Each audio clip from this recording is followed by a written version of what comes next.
Chapter 14, The New Scriptures, as written by Sananda Jesus. Posted on September 9th, 2013 at 8:35 a.m. In the last chapter, I encouraged you all to sign up to join the healing groups, which will help you learn to restore your connections to your bodies. Some people had thought that since you will be leaving this plane, you will have no need to feel an attachment to your old bodies because you will be getting new ones. This is not the case. The bodies you are now in are the ones you will remain with for eternity. Now, do not be alarmed. I do not mean that you will remain 80 years old or that you will continue to live with the twisted back or the overly large ears you were born with, unless you should choose to do so. No, you will be taken to the light chambers, either on the Arcturian ships or within hollow earth, where you will be renewed, restored to perfect health, where missing limbs will be regrown, and where you will be able to experience life again as a young adult. Most choose an age around 25 or 30 years old in Earth time, but there are no hard and fast rules about those things.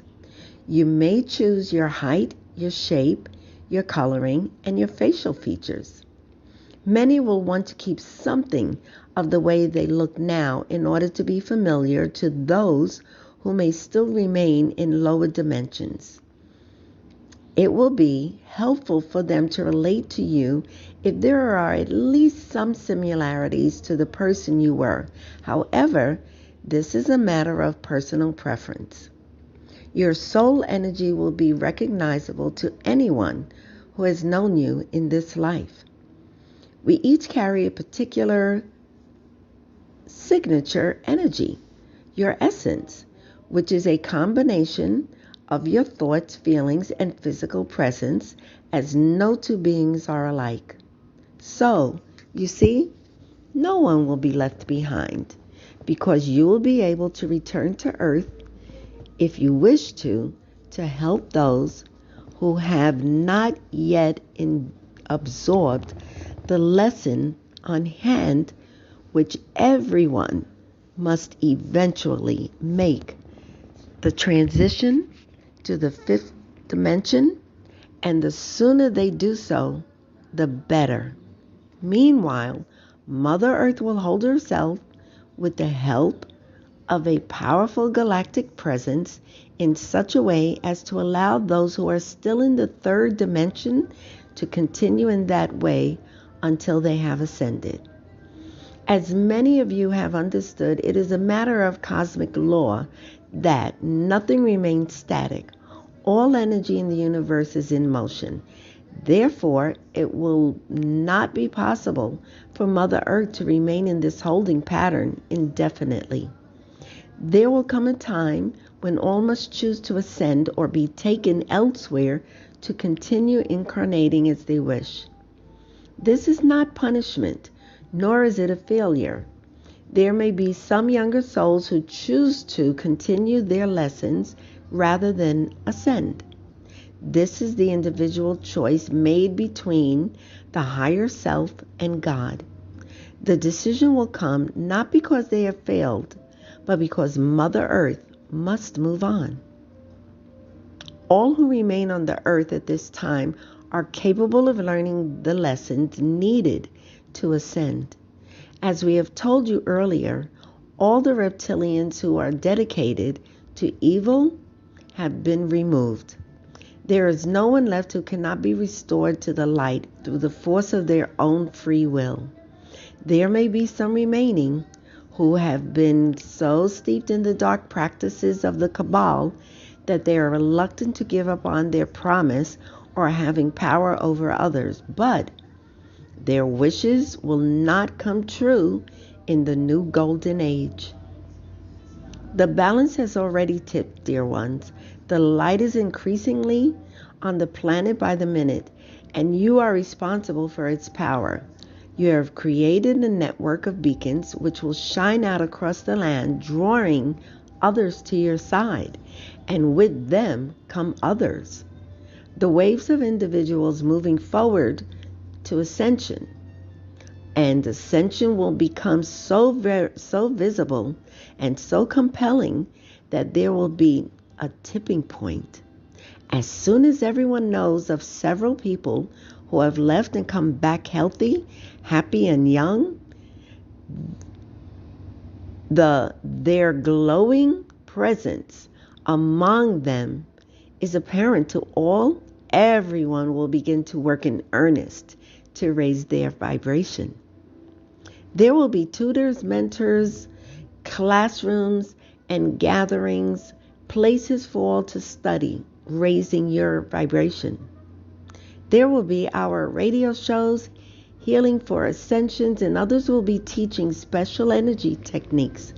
Catherine will be traveling across the land to teach visual centering to large groups who will begin to balance and center themselves for the last push towards their graduation. It will be a glorious time and a very busy time for all. Fortunately, by their own time, there will be funds to support all who wish to study, and no one will be left out for lack of money to pay for the classes. As more and more people read the messages from Mother, Father, God, which she called When God Pinched My Toe, and Catherine's Ascension Manual, Who Needs Light? It will become easier for people to identify and begin to dissolve the pain of the past. The major key to clearing your consciousness to make way for the light of your being to shine forth. There will be tears of relief and tears of joy flooding the planet. With the translations of all the messages, beginning with Catherine's first story of how she was contacted by Mother, Father, God, continuing through what will be a collection of 200 messages, people will be able to read the reassuring words of encouragement and wisdom, which helped people to prepare for ascension before and through the December 12, 2012 near miss and beyond. Yes, it was a near miss because so many of you were ready to ascend, but so many still were not. The tipping point was nearly reached then, but it is not such an unfortunate thing that it could not unfold fully at that time. It became clear that the ascension plans could not succeed as the reptilians still had a hold on the high offices and the armies of the world. The light which was generated during those days overwhelmed the fear mongers who tried to promote ideas of global disaster. Their efforts did not succeed. You were not aware of it at the time, but your great efforts at raising your vibration completely neutralized the dark energies and profoundly affected those reptilians who were inhabiting human bodies. It was the beginning of the shift towards recovery and the restoration of their DNA, which had been suppressed by so many thousands of years ago. Because of your efforts during those months, nearly 1 million souls were saved.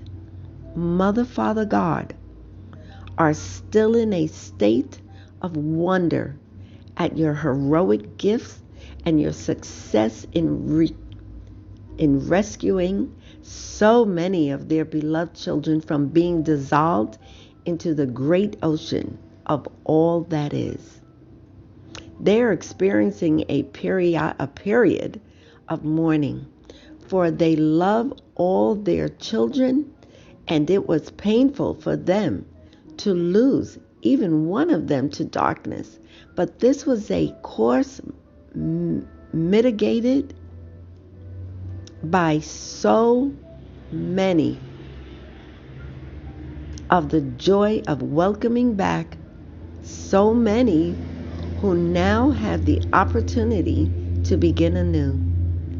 These million souls are now being restored to the light in ongoing study with the great teachers who have helped them to understand how they were persuaded to give up their capacity to love and how they were enthralled by the promise of power and great wealth. It is a process similar to what you might call rehab. These same masters who are helping them will be available to those among you who are having difficulty learning to relinquish all attraction to addiction, destructiveness, and violence. Now, let us discuss the world around you.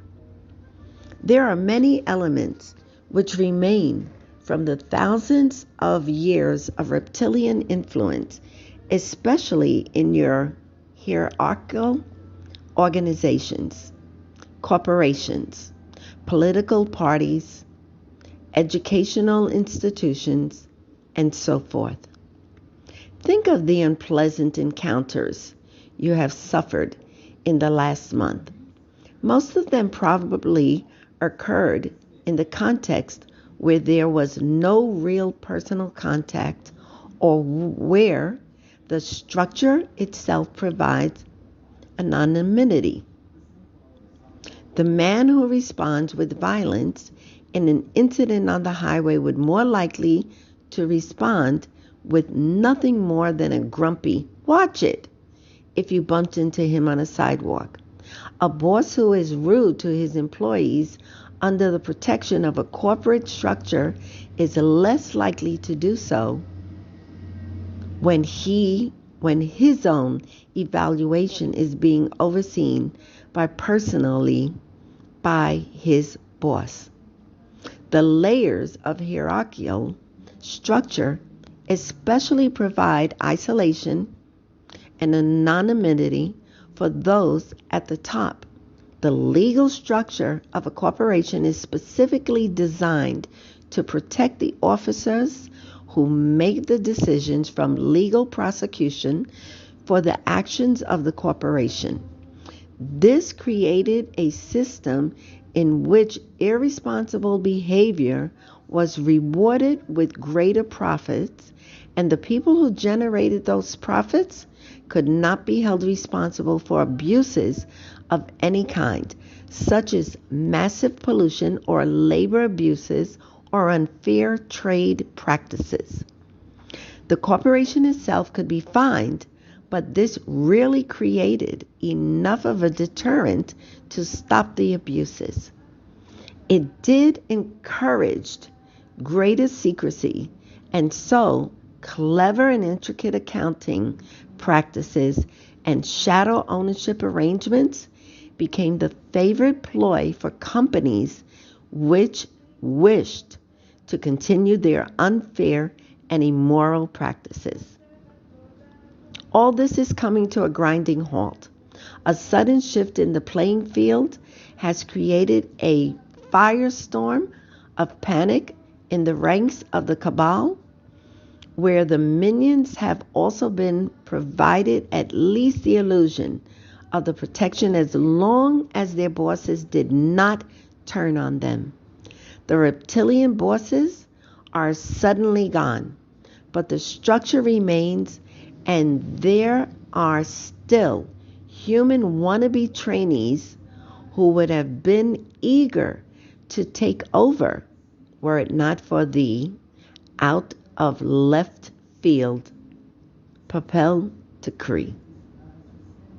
The full impact of this remarkable act of courage on the part of the Pope Francis has not yet begun to be felt, although the first sign that the rats are leaving the ship is the impressive number of resignations which has begun to be transcended by people in high office, effective September 1st, 2013.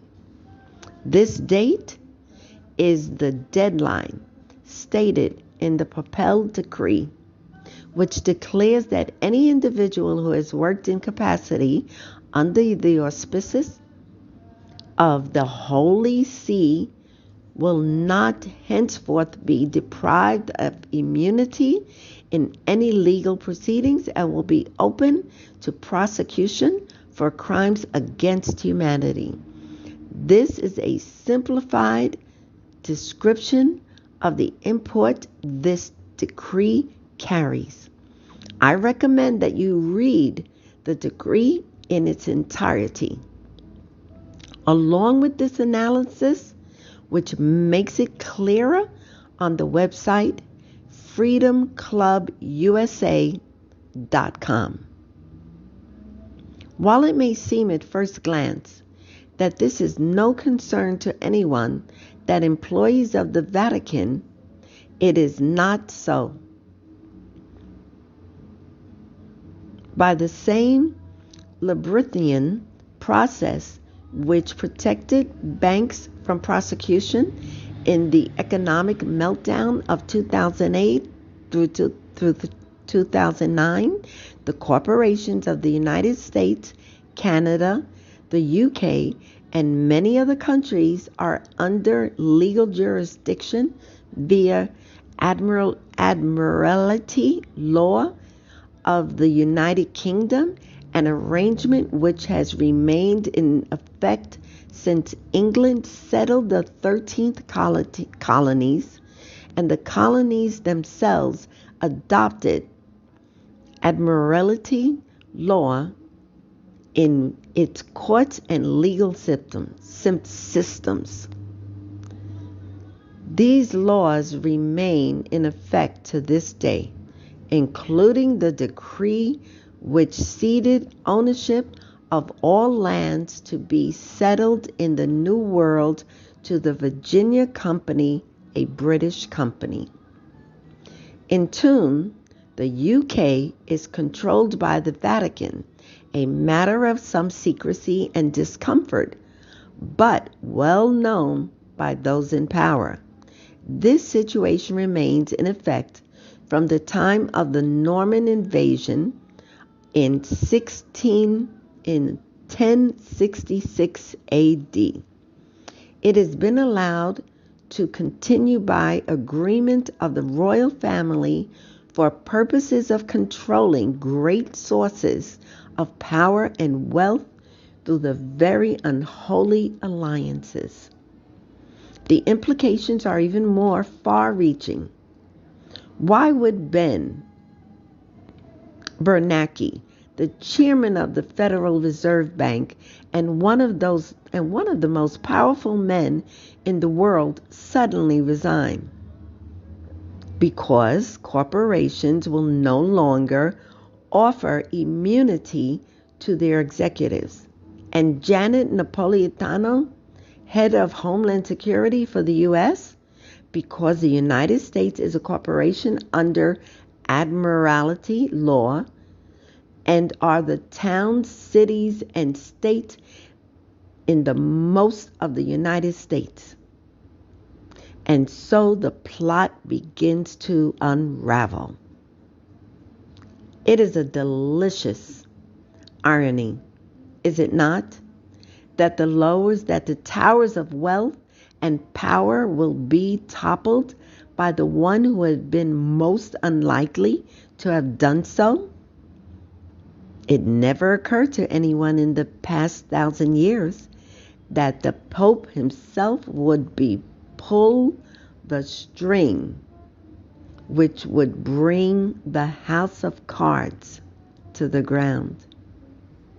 He sounded the death knell on his first day in office when he said, "This shall be a poor church for poor people." And so it shall be. And so you see, beloved ones, The light will enter at last into the halls of justice, and the people will be given back the power of govern themselves as inspired lawyers, politicians who truly wish to serve the best interests of the people, and community leaders will join forces to quickly bring down the dark matrix which has controlled every aspect of life, even as people labored under the propaganda which convinced them they were free. Sensitive and good people have always felt there was a dark hand of control guiding the travesties they saw in their lives. Now it will begin revealing that the conspiracy they suspected was far more reaching than anyone could have imagined. It is truly a Machiavellian plot which will unravel before your eyes. Leaders who were revered will be sent to jail, while some who were reveled will come forward to assist the new world in its birth. It will be exciting.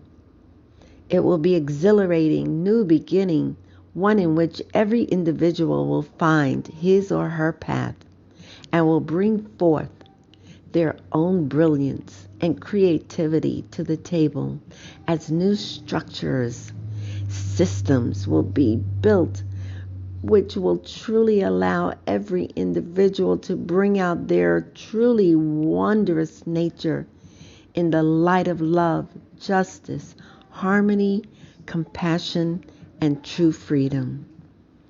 I look forward to these joyful days with you. Your brother in freedom, Sananda Jesus. Transcribed by Catherine E. May, September 1st, 2013, 10 p.m.